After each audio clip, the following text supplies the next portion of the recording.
nunca fizeram uma faceta cerâmica, e aquelas que já praticam, já fazem o tratamento com as carrilhas cerâmicas, e normalmente são essas pessoas que buscam um curso, e quando elas chegam até nós, né, as dúvidas que mais são frequentes são: quando preparar? Eu consigo fazer um dente, fazer um preparo, fazer uma instalação cerâmica sem preparo? Eu rompo ou não rompo o ponto de contato? Como deve ser a terminação cervical do nosso preparo dental? Até onde eu devo estender essa preparação, principalmente nos casos de diastemas ou dos dentes conoides? Eu preciso remover essas restaurações antigas, né? As restaurações, às vezes a gente encontra restaurações de resina no nosso preparo. Eu removo essas restaurações ou não? E como devo terminar ou fazer o acabamento desses preparos dentais? Bom, então, como todo mundo sabe, as carrilhas cerâmicas, as facetas cerâmicas, né, elas são divididas em inúmeras etapas. A primeira etapa, a etapa de planejamento, a segunda etapa de preparo. Assim a gente segue com todas as fotografias, a impressão, seja ela pelo escaneamento intraoral ou pela impressão com o próprio material de moldagem, que normalmente a gente utiliza a silicona de adição. E, por fim, a cimentação propriamente dita, né? Eu costumo dizer que, para o sucesso das facetas cerâmicas, 50% é nossa responsabilidade, nós dentistas, né? Porque a gente vai preparar esse substrato para receber uma nova restauração, e outros 50% são os nossos ceramistas, são eles que são os verdadeiros artistas dos nossos tratamentos com facetas cerâmicas, né? Só que para isso a gente precisa dar espaço para eles trabalharem. Então, eu costumo falar que é 50% nós e 50% dos ceramistas, né? Os ceramistas são os técnicos laboratoriais.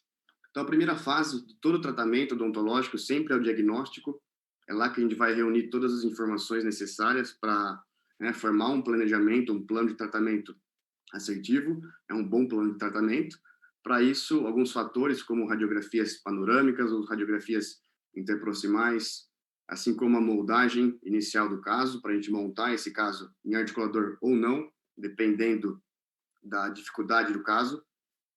E para assim reunir todas as informações, para a gente chegar num plano de tratamento assertivo, né, onde a gente vai conseguir reunir todas essas informações e passar isso para o paciente e executar esse tratamento dentro da boca.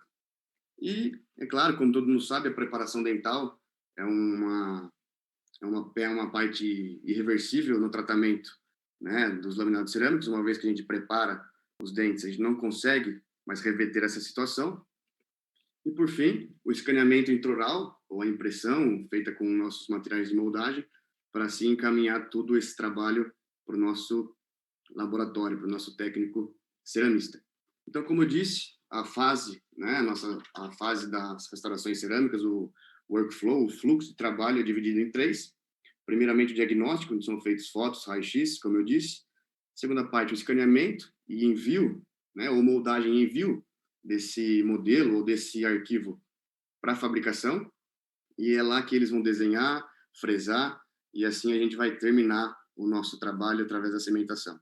A gente tem a possibilidade hoje em dia, com o fluxo digital, acompanhar como é que essas restaurações estão se comportando com o tempo, né? De cada 6 em 6 meses, a gente chamar o nosso paciente para retorno e ver se a oclusão continua a mesma, se os desgastes dentários estão dentro do padrão, se há alguma função parafuncional, né? Só que, no meio desse tempo, a gente encontra a nossa etapa de preparação, que antes disso, antes de preparar, antes de desgastar qualquer dente, a gente precisa de uma copiosa análise facial, porque é nela que a gente vai observar simetrias, vai observar se o paciente possui algum desvio de plano oclusal, possui alguma discrepância de linha média.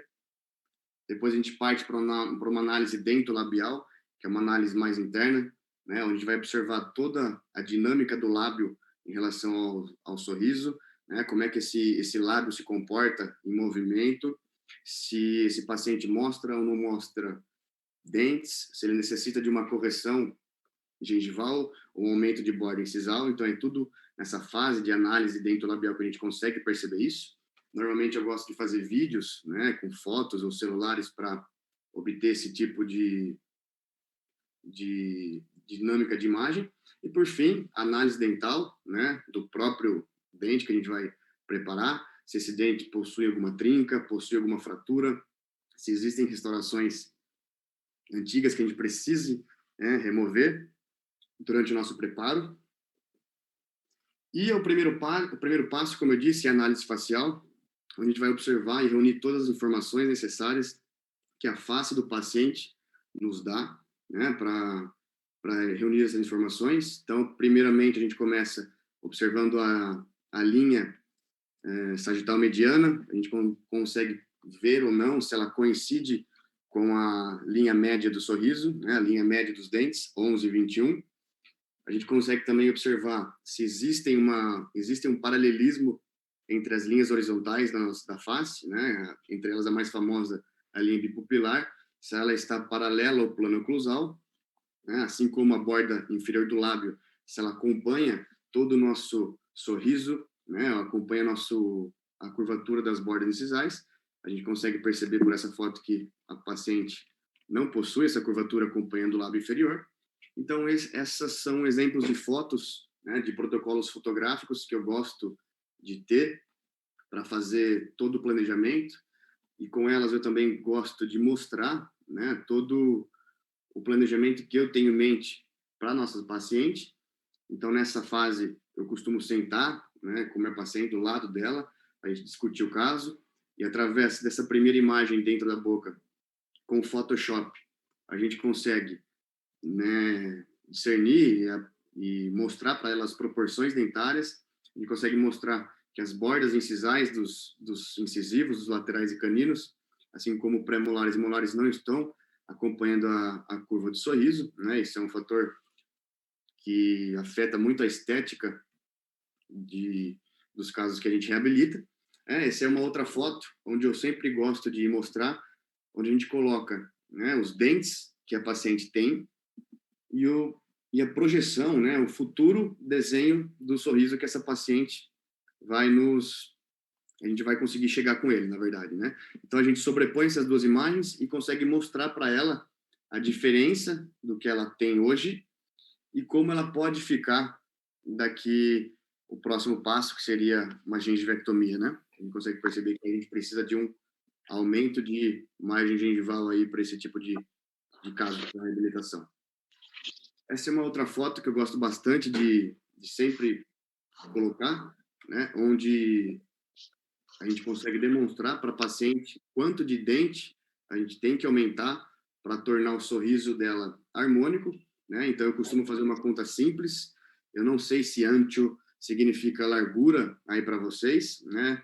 Eu traduzi esse termo, mas a gente sempre pega a largura do dente, que a gente tem hoje, e multiplica por 0,33, se a gente necessita de um aumento de margem gengival, ou a gente multiplica por 0,25 se a gente não precisa de um ganho cervical, né, ganho de gengiva. A gente vai apenas aumentar em relação à borda incisal, né? Isso é uma conta média que a gente consegue ter proporções iniciais, não é uma regra. Então, após fazer esse cálculo, a gente coloca isso numa régua digital, como está aí nesse canto para vocês, a régua vermelha e azul. A gente consegue ter uma noção da futura restauração. E agora, a gente tem, através de todas as informações reunidas, o nosso projeto, né, o nosso projeto final, com os dentes que a gente planejou. Esse planejamento é feito apenas pelo Photoshop, é um aplicativo, um software gratuito, então todo mundo pode ter acesso, e assim a gente consegue, né, através da sobreposição do desenho digital com a foto da paciente, mostrar para ela uma possível solução para o seu caso. Adiantando um pouquinho mais, ainda no protocolo fotográfico, essa, na verdade, é uma foto que é a foto principal para um tratamento reabilitador estético, né? É uma foto onde a gente faz com os pacientes com o lábio em repouso, é ela que vai ditar para nós, né, quanto de lábio essa paciente está expondo, ou se ela não tem nenhuma exposição labial. né? Através dessa foto, a gente consegue perceber que a gente precisa ganhar um pouco mais de borde sisal, né? Isso vai deixar o paciente com um aspecto mais jovial, mostrando mais dentes. A gente percebe que quanto mais velhos nossos pacientes ficam, menos eles mostram dos dentes superiores. Então, a gente sabe que para esse caso da nossa paciente Keila, a gente necessita aumentar, ganhar volume e tamanho para que ela mostre mais dentes, né? Uma exposição de lábio para uma mulher dessa idade é de 4 a 5 milímetros, diferente de um homem nessa mesma idade, que a gente costuma mostrar de 2 a 3 milímetros. Nessa foto, a gente também consegue perceber que esse paciente precisa de um aumento de borda incisal, né? Precisa de um aumento dos tamanhos dos dentes, e para isso, a gente precisa de um adequado protocolo fotográfico, onde a gente vai reunir todas essas informações, como eu disse. Então, eu costumo fazer um protocolo bem simplificado, eu não sei se vocês utilizam esse protocolo aí, mas primeira foto eu gosto de fazer com a boca fechada, né, a boca cerrada. A segunda foto, os lábios relaxados, que eu disse que é uma das fotos mais importantes. Uma terceira e quarta foto, a terceira com um sorriso e a quarta com um sorriso forçado. E a quinta, a gente chama de sorriso maior, né? O grande sorriso, que é onde o paciente está sorrindo com a boca totalmente ou praticamente aberta, né? Então, o mesmo protocolo se dá para o paciente de perfil, né? O perfil do paciente com os lábios relaxados, um sorriso de perfil, uma foto de 45 graus com os lábios relaxados e 45 graus do sorriso forçado. Assim, costumamos fazer também para as fotos intraorais, né? Como repetindo aí, mas agora de uma vista mais aproximada.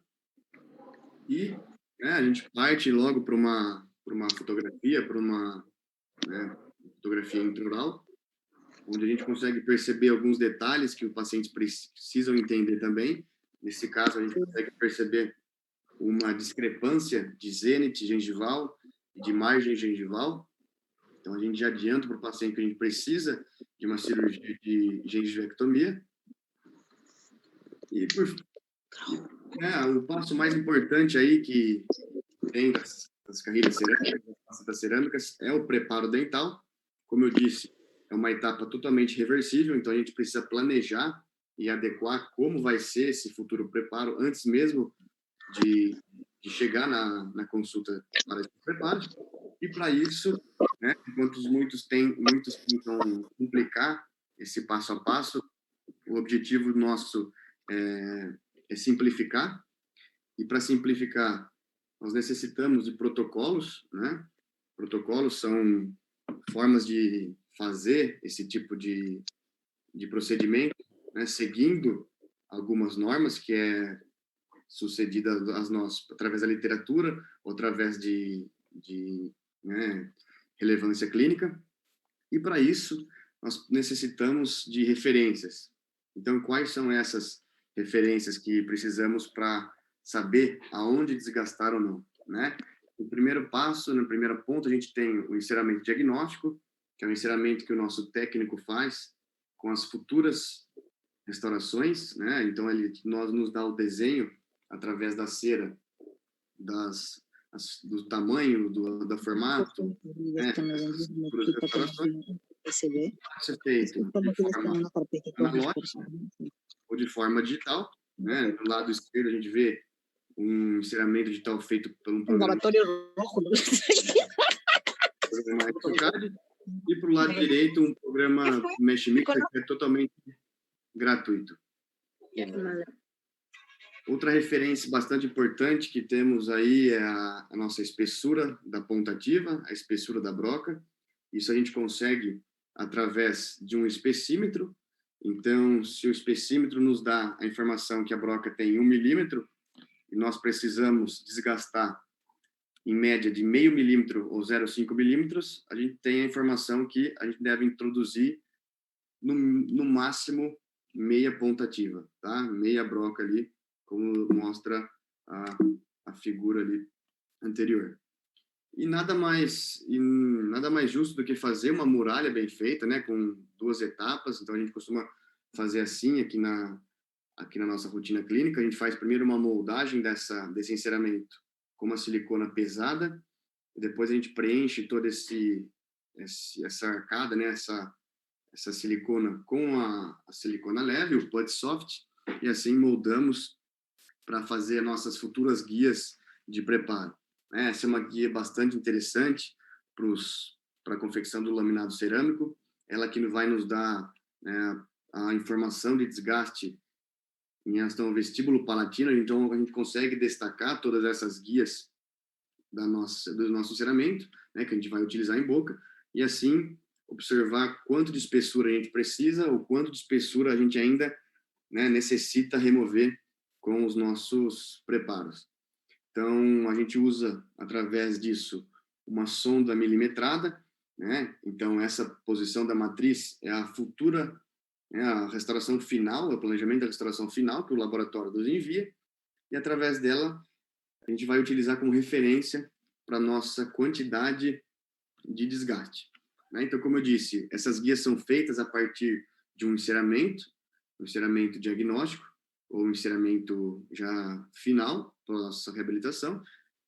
Através desse modelo encerado, a gente consegue reproduzir as nossas guias, e nada adianta se ela não for para a boca junto com a gente, né? Então, a gente coloca essa matriz em posição nos nossos dentes, né? Nos dentes que serão preparados. A gente consegue ter uma noção de quanto espaço a gente precisa ter, de quanto espaço ainda a gente não conseguiu dar, né, de suficiente para o nosso ceramista aplicar ou injetar ou fresar nossas futuras restaurações. E outra referência que a gente tem é através do uso do mocap, né? Para essa finalidade eu gosto bastante de usar as resinas bisacrílicas, né? Mas as resinas acrílicas também podem desempenhar um papel bem bacana para esse tipo de referência. Eu sempre preparo através, né, em cima dos mockups. É uma forma de a gente ser mais conservador e ter uma noção maior de onde é que a gente precisa chegar. Então, o conceito, né, vamos entrar agora nos preparos. Eu estou tentando dar uma acelerada aí pelo tempo que foi perdido na conexão, mas vamos entrar no conceito dos preparos, né? A preparação dental é uma etapa clínica fundamental e reversível da reabilitação protética. Portanto, né, necessita de um máximo de cuidado para nos assegurar de uma fácil inserção desse laminado, dessa carrilha cerâmica, uma resistência adequada da nossa própria restauração. Então, esse é o conceito básico de Schillenburg, em 1980. Schillenburg é um cara que, apesar de tempos atrás ter nos, né, presenteado com esses tipos de conceitos, até hoje ainda utilizamos muitos desses conceitos, né? A conservação da estrutura dental, a retenção mecânica para os laminados não é necessário, tendo em vista que a gente tem uma adesão, uma cimentação adesiva, mas preferencialmente a gente costuma utilizar bastante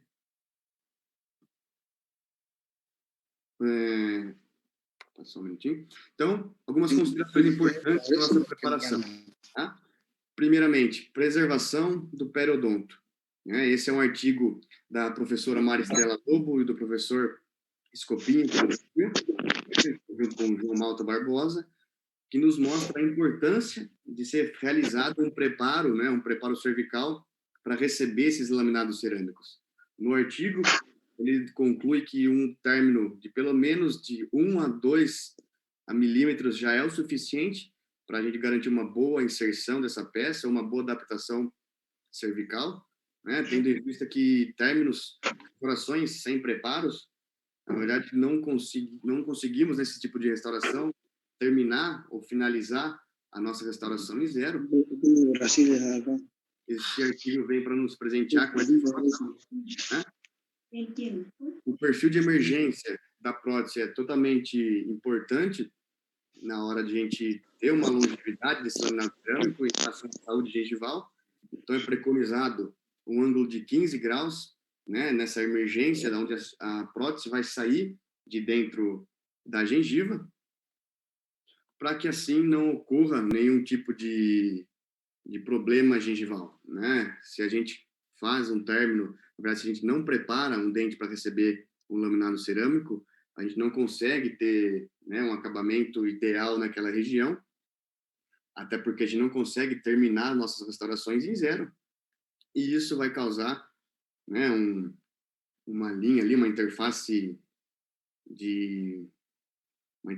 de perfil de emergência grosseira, e é ali que vai impactar o alimento, como a gente consegue observar ali na radiografia direita, um aumento exagerado, né, uma espessura exagerada na terminação cervical, né, com nossos materiais cerâmicos. Ali vai servir de acúmulo para qualquer tipo de bactéria, placa, e dificilmente o paciente consegue higienizar ali nessa região. Então, a gente consegue fazer um preparo de laminado, né? A gente consegue fazer uma restauração laminada, uma carrilha cerâmica sem preparo. Alguns dentes nos permitem esse tipo de preparo, né? Às vezes, aqueles dentes que possuem alguma lesão de classe 5, alguma abfração, ou aqueles dentes que necessitam apenas de um ganho de volume vestibular, né, que infelizmente não é a maioria dos casos. Além desse problema que a gente enfrenta periodontal, né, da confecção errada do perfil de emergência, a partir do momento que a gente tem um laminado cimentado sem preparo, a gente deixa de ter uma união adesiva entre a cerâmica e o dente e passa a ter uma linha de união, né? Então, além de todo o problema gengival que isso pode nos causar, a gente nunca vai conseguir terminar a nossa restauração em zero. Principalmente se o material utilizado for de silicado de lítio, né, que é um material mais duro, difícil acabamento. Então, sempre que forem utilizar essa técnica, por mais que eu não recomende, a literatura não recomende esse tipo de técnica de laminado sem preparo, optem sempre por usar a leucita, que é um material que, por mais que a gente não consiga terminar em zero, a gente consegue dar um bom acabamento ali na área de cimentação. Então, mas e aí? Quanto preparo na cervical? Quanto desgaste eu preciso fazer na cervical? Para responder isso, existem alguns parâmetros que nos norteiam, né? Que o primeiro deles é o conceito básico de morfologia. A gente sabe que a parte cervical é a parte que apresenta menos quantidade de esmalte. Então, numa média, a gente tem de 0,3 milímetros a 0,4 milímetros de esmalte cervical. Então, se a gente desgasta mais que isso ou perto disso, a gente já começa a trabalhar em dentina, né? E esse é um artigo do Pascal Magni, que nos mostra a importância do selamento imediato da dentina. Eu não sei como é que vocês utilizam esse tipo de termo aí, né? Mas é recomendado que assim que a gente terminar a nossa restauração, se existir algum tipo de área da dentina que esteja exposta, é recomendado que se utilize o selamento imediato da dentina, tá? O IDS. Esse aqui é o outro artigo do Pascal, que nos mostra tanto a média de esmalte quanto a média de dentina de diferentes terços do dente, né? O primeiro terço ali, o terço cervical, como eu disse anteriormente, a gente tem uma média de 0,3 a 0,4 milímetros. Então, se a gente trabalha a mais de 0,3, 0,4 na região cervical, a gente já está trabalhando em dentina, né? E a gente sabe que a adesão em dentina é sempre complicada, né? A gente começa a aprofundar o nosso preparo, encontrar dentina, por mais superficial que ela seja, já temos 35 mil túbulos em média de expostos, né? Os túbulos dentinários expostos, e isso acaba prejudicando tanto na adesão, né? Que a adesão em dentina sempre é crucial, é bem mais complicada do que se aderir uma peça em esmalte, e diferentes dentes possuem diferentes proporções de esmalte dentina. Normalmente, no terço cervical, o esmalte se encontra em menor espessura do que a dentina. No terço médio, mais ou menos, a esmalte e dentina estão na mesma espessura, né? Eu coloquei igual aí, mas é aproximadamente. E no terço incisal, a gente começa a ter bem mais esmalte do que a própria dentina nesse tipo de terço, né? E a posição da terminação, né? Aonde eu devo posicionar a margem da minha restauração? Isso varia muito de caso para caso, né? O que eu costumo deixar os alunos bem alertas, né, que para casos onde a gente possui um substrato favorável, ou seja, um substrato branco mais claro, a gente consegue deixar nossa linha de término supragengival, ou seja, abaixo da gengiva, e para o outro caso, né, no caso do dente 21, onde a gente possui um remanescente mais escurecido, a gente não conseguiria realizar um término supragengival, tendo em vista que a interface linha, né, da restauração e dente ficaria evidente. Então, para esses casos, a gente necessita, né, deslocar e colocar o nosso término a nível gengival, justamente por essa alteração de cor do substrato, né? Da mesma forma, acontece para os dentes conoides, né? Muitas vezes as pessoas acham que por trabalhar com dentes conoides ou diastemas, a gente não precisa preparar tanto, porque já temos um espaço naquela região, mas isso não é verdade. Imagina que um dente conoide necessite, né, de um laminado cerâmico, e como é que eu ia conseguir fazer esse tipo de perfil se eu não preparar esse dente a nível de suco, né? Então, para essa etapa, a gente coloca um fio retrator. Eu gosto de utilizar o fio 00 da Ultrapac ou 3 zeros, depende muito do biótipo gengival. A gente insere esse fio e continua a preparação dentro do suco gengival, né? A gente chama esse termo de intrasucular. Muitas pessoas também possuem a dúvida de como eu devo fazer o corte incisal, né? Como eu devo desgastar a nossa incisal. Então, para isso, o artigo do Castelnuovo, de 2000, nos mostra, né, que as terminações retas, né, ou de 45 graus, são mais resistentes e mais fortes, né? O chanfro palatino não proporcionou uma força adicional nas facetas, e as facetas cerâmicas, com desgaste da parte incisal, oferecem muito mais benefícios clínicos, né, por sua facilidade de preparação dos dentes, a fabricação das próprias, né, carrilhas cerâmicas, facetas cerâmicas, e a manipulação e inserção desse tipo de restauração. Né? O término incisal, então, como eu disse anteriormente, a gente costuma usar ou 90 graus ou 45 graus. Eu confesso que eu não preparo mais chanfro palatino, né? Eu não faço mais o preparo de 45 graus. Eu acho extremamente desnecessário, tendo em vista que a resistência é muito menor e a dificuldade de realizar esse tipo de término incisal também é maior. Então, eu preconizo términos 95 graus retos, tanto para o analógico quanto o digital.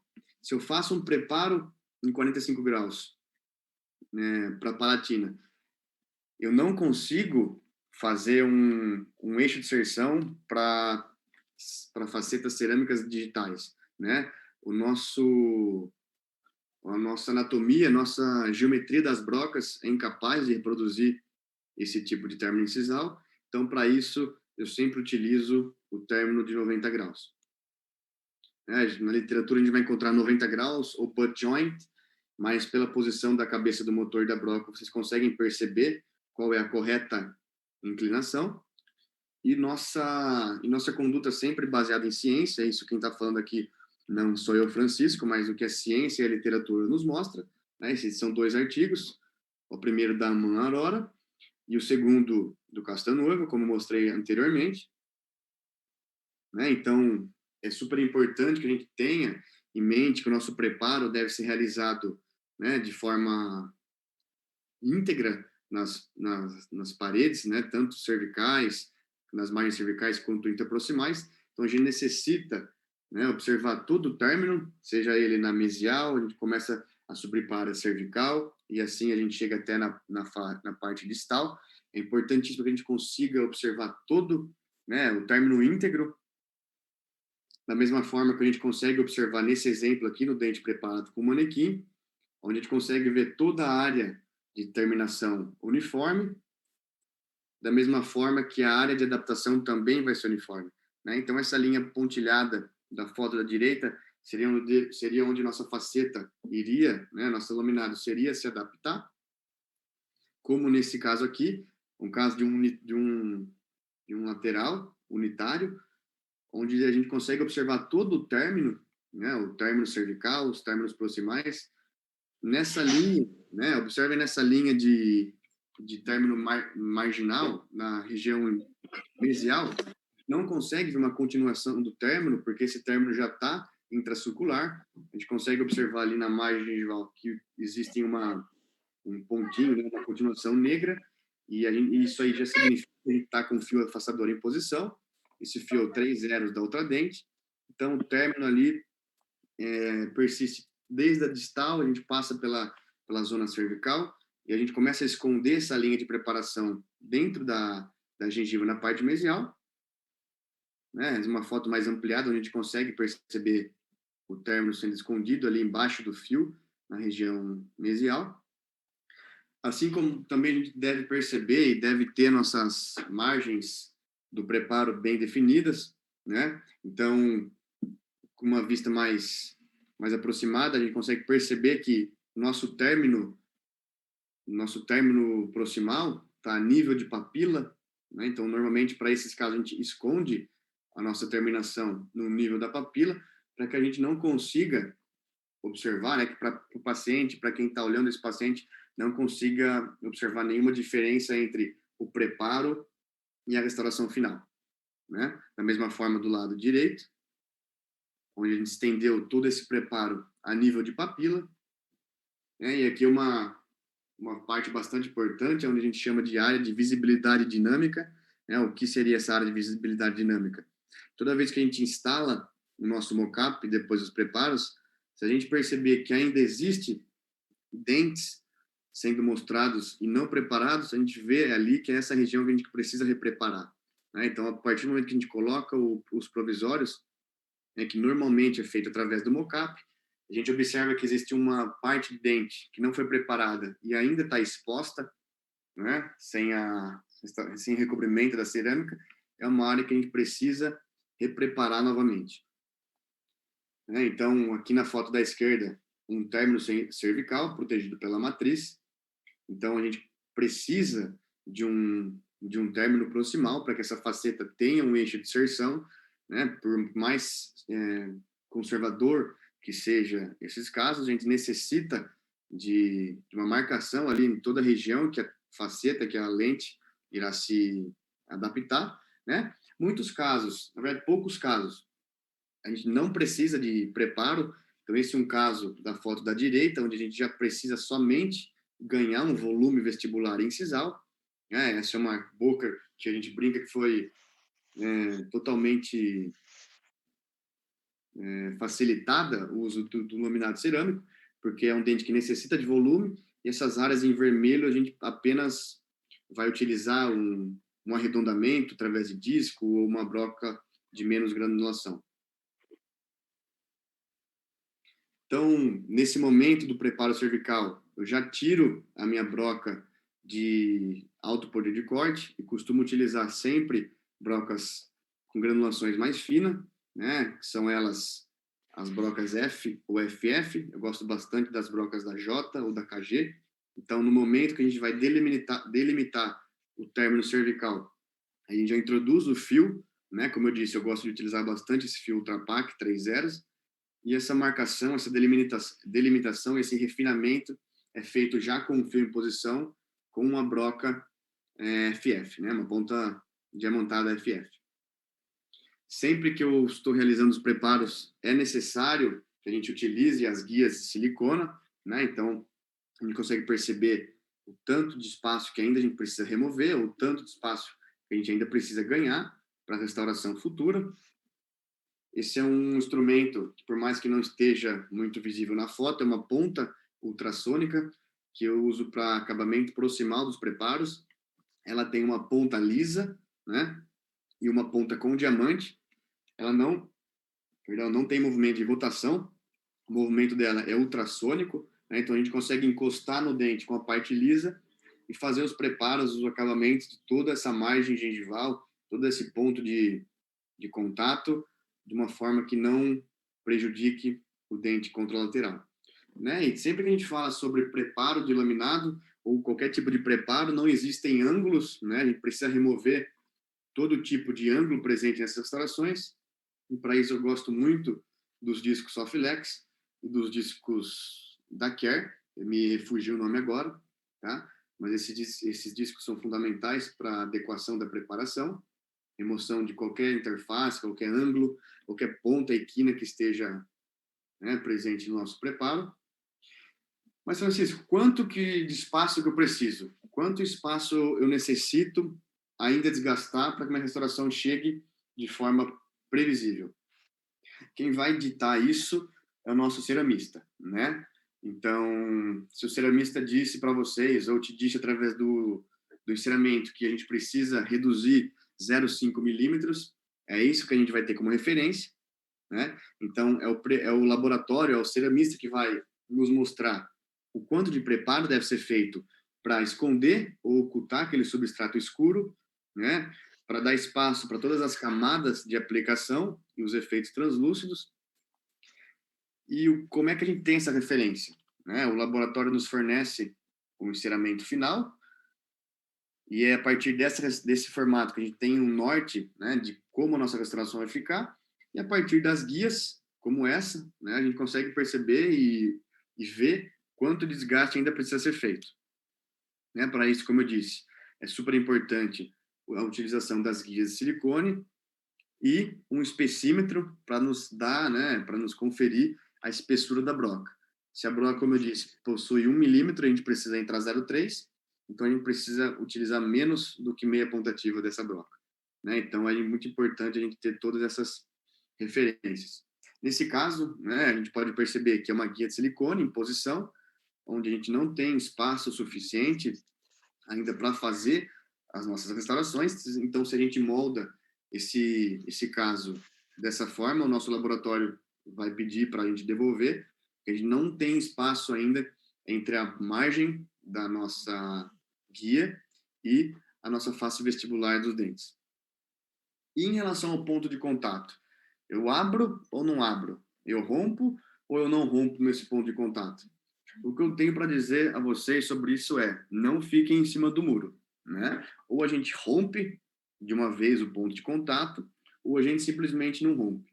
Se a gente ficar em dúvida entre, vou romper ou não vou romper o ponto de contato, a gente vai acabar dançando, né? Porque um espaço muito pequeno entre dentes vai nos ocasionar um rasgamento do material. E se for escaneamento, Francisco, como é que faz? Escaneamento, a luz, da mesma forma que o material de moldagem não vai chegar ou vai rasgar, os espaços pequenos não vão ser suficientes para que a luz passe e nos mostre aonde é que está todo o tempo da restauração. É um caso clínico feito em manequim, para vocês observarem todas as etapas de um tratamento de um laminado cerâmico. É super importante respeitar as 3 inclinações, né? A primeira inclinação, na face cervical, a segunda inclinação, que a gente já obtém no terço médio, e, por fim, a terceira inclinação. O dente anterior, a gente encontra essas diferentes inclinações, então não adianta a gente preparar apenas em 2 inclinações, que nosso trabalho não vai ser bem realizado pelo laboratório. Como eu disse, 50% é nós e 50% são eles. A gente precisa de condições desse laboratório trabalhar. Então a gente começa sempre um protocolo que eu acho bem simplificado e fácil. São, primeiramente, confeccionar as canaletas cervicais, como a broca 1014 ou 1012, depende de quanto eu preciso ganhar ainda de estrutura. Eu gosto muito dessas pontas aneladas, que a KG tem uma de 0,2 e 0,4 milímetros. Essa aí da imagem é uma ponta de 0,4 milímetros. Então a gente desgasta ela respeitando também as 3 inclinações e marca onde é que ainda a broca não tocou.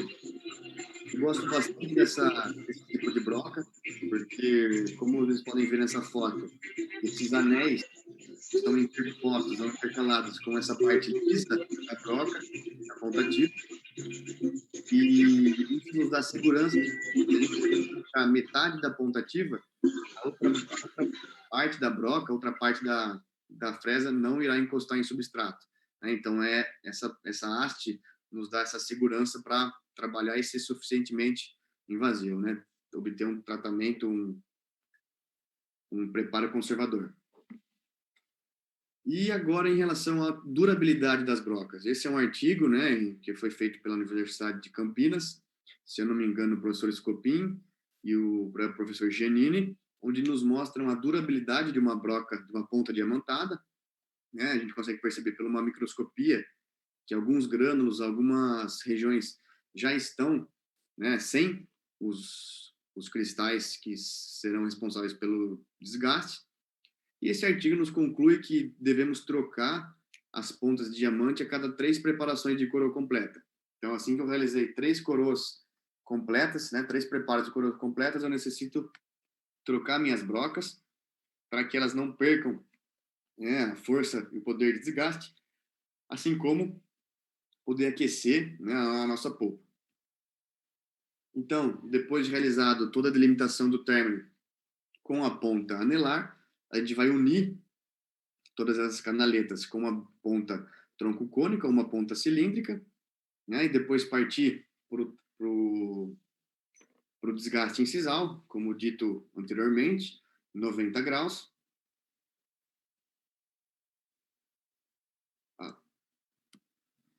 E, por fim, unir todas essas marcações feitas pela incisal, né? A partir daí, a gente posiciona uma matriz metálica na proximal dos dentes para a gente fazer o refinamento dessa região. Essa hora eu já gosto de utilizar uma ponta diamantada FF ou uma ponta F, que possui um desgaste mais sutil, né? Então a gente com a matriz faz toda essa delimitação e com a ponta FF a gente vem acabando e regularizando todo tipo de irregularidade que a gente ainda encontra no nosso preparo. Por fim, essas lixas interproximais feitas com diamante, né? Eu acho super bacana para tirar alguma retenção, alguma região que ainda está, né, pontiaguda, alguma região que vai provavelmente causar alguma má adaptação da nossa peça. E a partir daí começa-se o acabamento e o polimento, feito com as pontas de borracha para preparo, né? A DH Pro tem umas borrachas bem legais para isso. Essa aí, do caso, foi feita com pontas de resina, porque o dente do nosso manequim é feito de resina. Né? E agora, quanto eu preparo? Né? Qual é a minha referência de desgaste vestibular? Então, esse artigo do Galip Gurel e do Christian Coachman, junto com o Marcelo Calamita, nos mostra que a cada tom que a gente precisa diminuir do nosso preparo, é equivalente a 0,3 de desgaste, em média. Né? Então, se a gente tem um substrato na cor A1 e quer chegar na cor B1, a gente precisa de pelo menos 0,3 de desgaste com a nossa ponta diamantada. Da mesma forma, se eu tenho um substrato, um dente da cor A3, eu preciso de pelo menos 0,6 milímetros de desgaste se eu quero chegar numa cor A1. Isso é uma regra? Não, mas é um ponto de partida para a gente ter como referência. Né? Referência em preparo para laminado cerâmico é a chave principal para sucesso restaurador. E para isso, para a gente conseguir ter a destreza, conseguir ter a precisão, né, em milímetros de quanto a gente vai desgastar ou não, é super importante a gente ter um motor elétrico. Né? Então, para quem trabalha com prótese, para quem faz bastante preparo, um dos melhores investimentos, além da câmera fotográfica e da magnificação, da lupa, é o motor elétrico. Eu acredito que primeiro se deva investir no motor elétrico, depois numa lupa, para se, né, conseguir enxergar, conseguir ter o controle de rotação adequado, para que a gente consiga ter preparos bem melhores do que quando a gente prepara sem esse tipo de equipamento. Né? Então, o motor elétrico, ele tem uma força de torque, né, uma força de torção muito grande, então ele não para diante de metalocerâmicas, zircônia, é um motor que ele não, a broca resiste a esse tipo de corte, então ela realmente desgasta para valer. Além do controle da rotação, onde a gente consegue controlar a rotação para menos ou para mais através dos botões, e alguns motores elétricos já possuem luz na sua cabeça do motor, isso facilita bastante na hora de preparar. O mockup, né, é uma parte super importante para a confecção e finalização dos nossos laminados. O mockup, uma das funções dele despertar o desejo dos pacientes, quando a gente chama isso de um mockup motivacional, além de garantir uma previsibilidade. Então, com o mockup em posição, a gente tem noção de aonde a gente vai conseguir chegar no final do tratamento, e minimizar os erros e a ineficiência de fazer um tipo de preparo ou fazer um tipo de laminado cerâmico sem esse tipo de referência. Então, a gente tem dois tipos de mockup: o mockup de trabalho e o motivacional. Motivacional vai ser aquele mockup que a gente vai instalar na boca do paciente para ele ver como é que ficou, né? Para ele ver se ele vai querer fazer o tratamento, para encantar esse paciente. E para isso, não é interessante que a gente mostre com um espelho bem aproximado o nosso mockup. O nosso mockup, às vezes, ele nos causam bolhas, ou às vezes as arestas ou as ameias proximais ficam defeituosas. Então é importante que a gente faça um vídeo, né, desse paciente sorrindo, falando, mas não mostre esse mockup de frente para o espelho. E o mockup de trabalho é o mockup que a gente vai utilizar durante todo o preparo dental. Né? Se o mockup é um mockup aditivo, onde a gente vai só ganhar volume, bacana. A gente não precisa fazer nenhuma adequação do dente antes do mockup. Mas se o mockup é um mockup regressivo, onde a gente vai precisar remover volume para posicionar esse mockup, a gente precisa de um desgaste prévio, né? Então, como é que eu faço a cimentação do mockup?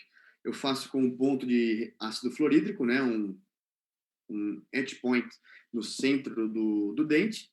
Após isso, eu lavo e seco bastante com água, né? E assim aplico um adesivo puro, né? Nessa parte desse procedimento não podemos utilizar um adesivo autocondicionante, porque isso nos causaria uma adesão muito forte do mockup, nos causando sérias dificuldades na próxima etapa, que seria provavelmente a etapa de cimentação ou a de prova desse tipo de trabalho, né? Seriam os laminados.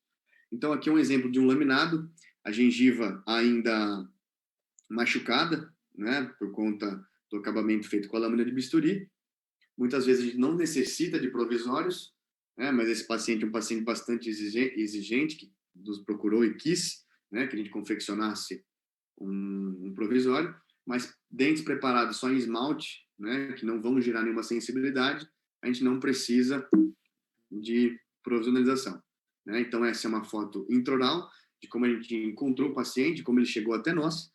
Então, através do preparo, foi confeccionado as carrilhas cerâmicas, as facetas laminadas, e a gente sai de um resultado como aquele e obtém um resultado bem natural, como esse que a gente encontrou aqui do Luiz, certo? Então, agora, para finalizar, o último caso clínico, na verdade, o primeiro e último caso clínico, onde essa paciente chegou até o consultório se queixando da estética dos dentes, disse ela que os dentes eram muito pequenos e ela se sentia muito criança, muito infantil. Essa moça, né, já tinha uma idade de 28 anos e ela tinha bastante aspecto infantil. Então, foi feito todo um protocolo fotográfico, né? Como eu disse, o lábio em repouso é uma das fotos mais importantes. Essa paciente possui, né, a Gi possui uma amostra legal de dentes, então ele não precisa ganhar muito em relação ao volume, né? Mas também ela é uma paciente que tem os dentes pequenos, mostra a gengiva demais quando sorri, existem espaços entre os dentes, então ela nos procurou para reverter essa situação, né? Então, para isso, foi feita uma foto intraoral, a gente logo percebeu a necessidade de fazer o laminado cerâmico através, né, de um aumento cervical, e para isso foi necessário uma cirurgia, uma gengivectomia, né? A gente fez através do laser diodo, é um laser que chama Picasso, então é diferente de um bisturi elétrico, né? O bisturi elétrico ele corta através da eletricidade, e esse laser é feito por corte através pelo mecanismo do laser diodo, né? Então a cirurgia foi feita sem retalho, foi feito por método flapless, então a gente não descolou essa gengiva apenas com o gengivótomo, apenas com o osteótomo. Na verdade, a gente fez toda a redução da parte óssea. Esse é um pós-operatório imediato, onde a gengiva ainda está bem machucada, mas a gente observa um bom pós-operatório. E esse é o pós-operatório de 60 dias, que a gente encontrou na nossa paciente. A partir daí, a gente começou as fases de mockup. Esse primeiro mockup é um mockup que tem o formato mais triangular e não me agrada muito, né? A gente conseguiu perceber um desvio de linha média nesse planejamento, nesse projeto, né? Como a gente pode perceber, os dentes estão inclinados. Então, foi feito fotos, né, extraorais, protocolos fotográficos com esse mockup em boca, né? A gente corrigiu a linha média, mas mesmo assim, a gente não estava satisfeito com o resultado do mockup, né? Então, a gente fez novo enceramento, né, dessa vez deixando os dentes um pouco mais ovalados, né? Então, a gente chegou nesse resultado. Como eu disse, as ameias proximais e gengivais possuem um pouco de excesso, é por isso que a gente não deve mostrar, né, esse mockup para o paciente de espelho, senão ele vai conseguir ver todas essas imperfeições. Então, foi feito um mockup diferente, formatos diferentes. A gente colocou isso em boca, né? Essa foto ainda é a mesma pessoa, né? Com o mockup, com o novo mockup feito. Através desse mockup, a gente multiplicou, né? A gente duplicou com uma guia de silicone, de dois passos, como eu disse anteriormente, né? Confeccionou a guia palatina. Essa guia pode ser feita com silicona de condensação, não tem problema nenhum. É uma guia só para referência de desgaste. Então, a gente corta ela a nível de borda incisal. Essa é uma outra guia que a gente chama de guia para visualizar a espessura de todas as partes do dente. Então, a gente consegue destacar parte a parte dessa guia de silicona. Mas, como eu disse, nada adianta se essa guia não for para a boca, né? Então, a gente tem uma posição da futura restauração e uma posição de um dente que ainda necessita de um espaço, mas que ainda já tem um pouco de espaço para trabalhar, né? Então, com essa guia em posição, a gente consegue perceber que um pequeno desgaste será preciso para adequar esse substrato dental, né? A gente tem o auxílio da sonda milimetrada, onde a gente consegue ver que a gente vai conseguir ganhar mais ou menos 0,4 milímetros a mais de espessura, isso em cada parte do terço, né? Então, a gente posiciona essa matriz em boca e começa a realização dos preparos, né? A gente transferiu a posição da sonda para a borda incisal e assim a gente começa a fazer os desgastes. Como eu disse, sempre uma inclinação, numa angulação de 90 graus, né? Aí a gente tem um resultado final de preparos já realizados. Então, nessa fase, a gente está com todos os preparos já terminados, com todas as delimitações feitas, com todos os sulcos já bem definidos. A gente conseguiu obter isso através da matriz, né? E, mais uma vez, é importante que a gente sempre esteja checando, né, essa matriz com o nosso substrato preparado, para ver se essa espessura é suficiente ou não para nós trabalharmos. Se essa espessura não for suficiente, provavelmente o técnico vai devolver o nosso trabalho e vai falar assim, desgasta mais um pouquinho que eu não tenho espaço para trabalhar. E, por fim, a gente começa a introduzir os fios retratores. Esse fio é um fio da Ultradentes, é 3 zeros também. A gente insere esse fio para fazer a moldagem, né? Uma moldagem sempre com 2 passos, uma moldagem mais fácil, e a gente consegue maior, né, grau de precisão quando utiliza esse tipo de moldagem. Aqui são os modelos, né? São o modelo, né, já com os dentes preparados, feitos pela impressão com material de cópia. As guias que o laboratório irá utilizar como referência dessa vez, essa guia a gente não utiliza mais para preparo, tendo em vista que o modelo e os dentes já estão preparados. O enceramento foi fresado, né, pela uma fresadora do Serec, aqui no Cadican, a gente fez essa fresagem aqui no consultório, então a gente chama de biocópia. O próprio enceramento que a gente fez na paciente foi copiado pelo sistema, foram fresadas todas as peças num bloco de Empress CAD-Multi, que é um bloco de leucita, né? Então, todas as peças saindo da fresa, saindo do CAD-CAM, essas são todas restaurações feitas dentro do próprio consultório, onde a gente chama de chairside. Aí foi traçado todas as linhas de acabamento, né? Já estamos chegando na parte final aqui, é a prova da adaptação dos términos em relação ao modelo rígido. Aqui são todos os preparos já troquelizados, troquel Geller. Essa é a técnica utilizada por Dario Adolph, onde o nosso projeto foi fresado, né, em cera, e através desse projeto encerado a gente fez uma biocópia, uma cópia dos laminados cerâmicos através do sistema CAD/CAM. Aqui os modelos provados, né, adaptados já em troquel rígido novamente. Aqui as peças já foram queimadas, já foram feitas a maquiagem, e a partir desse enceramento, dessa restauração feita por nós, a gente conseguiu chegar num resultado bem bacana e natural para essa paciente, né, que ela tinha um formato de rosto bem infantil, poucos dentes mostrando, gengiva em excesso, dentes pequenos e com as bordas fraturadas. A gente consegue sair de um resultado como aquele e chegar num resultado bem natural, né, com as pastilhas de Emprescad Multi. Essa é uma vista intraoral da boca da paciente, com os laminados já cimentados. Consegue perceber que não existem excesso de cimento. Uma outra vista mais afastada agora da mesma arcada. Né? Essa foto com fundo preto eu acho bem bacana de ser realizada tanto pós-tratamento como pré-tratamento, com fim de planejamento, né? E assim a gente começa a trabalhar com excelência. Mas nada disso é possível se a gente tem uma má comunicação com o nosso ceramista, né? Não adianta nada a gente preparar nossos dentes se o nosso ceramista, o nosso protético não vai receber boas informações de referência, né? A palavra da aula hoje é referência, então tudo a gente precisa ter uma referência.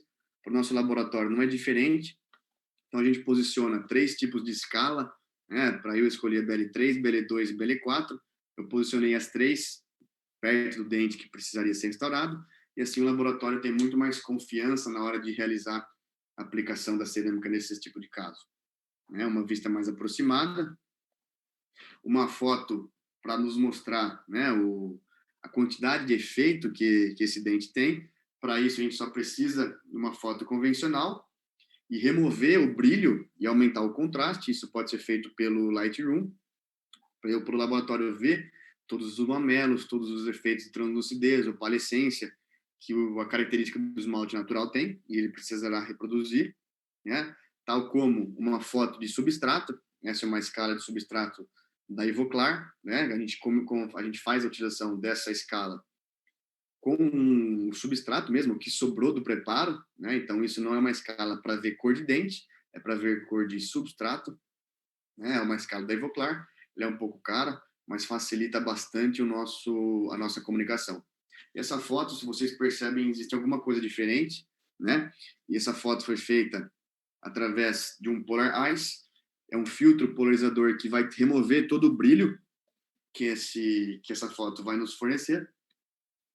Então, assim, fica mais fácil do laboratório fazer a aplicação das camadas de forma correta. Esse filtro polarizador a gente não consegue obter aqui no Brasil, mas vocês com certeza conseguirão obter aí, né? Se chama Polar Ice.